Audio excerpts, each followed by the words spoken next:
Movements of joints. Elbow joint movement.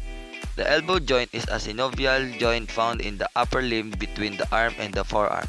It is the point of articulation of three bones, the humerus of the arm and the radius and the ulna of the forearm. Flexion. Extension. Knee joint movement hinge. The knee joint is a hinge-type synovial joint which mainly allows for flexion and extension and a small degree of medial and lateral rotation. It is formed by articulation between the patella, femur, and tibia. Flexion.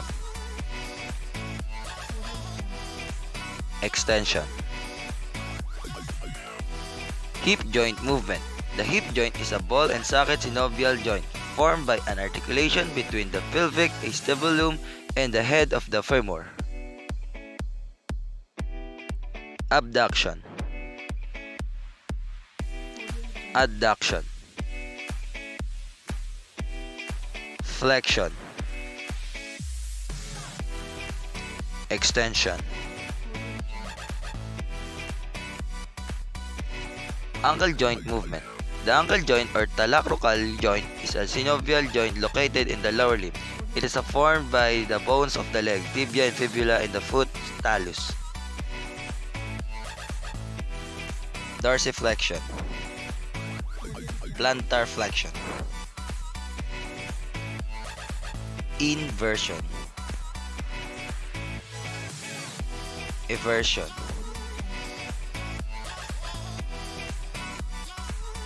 Vertebral column.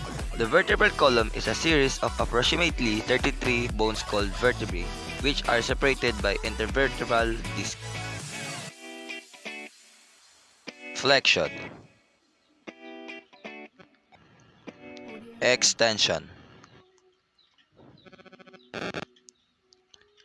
Lateral flexion.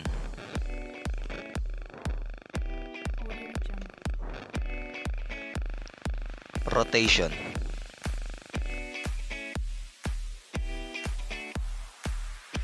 Wrist joint movement. The wrist joint, also known as the cardiocarpal joint, is a synovial joint in the upper limb, marking the area of transition between the forearm and the hand. Lateral flexion.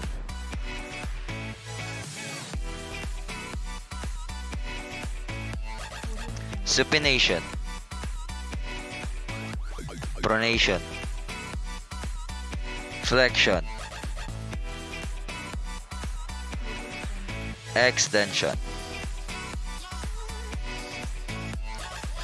Shoulder joint movement. The shoulder joint, glenohumeral joint, is a ball and socket joint between a scapula and humerus. It is the major joint connecting the upper limb to the trunk. Flexion. Extension. Abduction. Adduction. External rotation. Internal rotation. Elevation. Depression. Circumduction.